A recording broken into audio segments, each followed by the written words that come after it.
সময় পেলেই সাগর পাড়ে যাওয়ার প্রবল ইচ্ছা যাদের, ঘরে বসতে দেয় না দুই দণ্ড, তারা পৃথিবী ঘুরে আসতে পারেন পায়ে হেঁটে। খরচ আর সময় বেশি লাগবে না।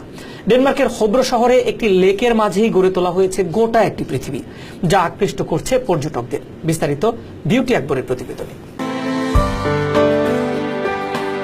ডেনমার্কের হিব্রু শহরে ভার্দেন স্কর্টেড ভির ক্লেস্টাব লেকেই দেখা মিলবে পুরো পৃথিবী। সেখানে পৃথিবীর ম্যাপের ঢালি সাজিয়ে পর্যটকদের স্বাগত জানাচ্ছে লেকটি। আফ্রিকা থেকে আমেরিকা, অস্ট্রেলিয়া থেকে আফগানিস্তান হয়ে পা রাখা যাবে ইংল্যান্ডে, বাংলাদেশ হয়ে নেপাল, ভারত থেকে পাকিস্তান ঘুরে আসতে পারেন পায়ে হেঁটেই।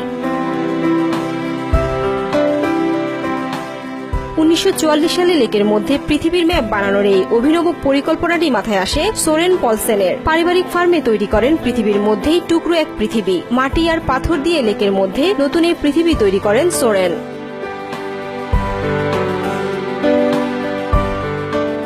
বর্তমানে এটি পর্যটকদের ঘোরার অন্যতম আকর্ষণ। পৃথিবী হাঁটা পথে ঘুরে দেখার পাশাপাশি নৌকা ভ্রমণ, গলফ, শিশুদের খেলার পার্ক সহ বিনোদনের ব্যবস্থা রাখা হয়েছে পর্যটকদের জন্য। এই মিনি পৃথিবী ঘুরে দেখতে পর্যটকদের খরচ করতে হবে 10 পাউন্ড। বিউটি আকবর, TVN24 নিউজ ডেস্ক।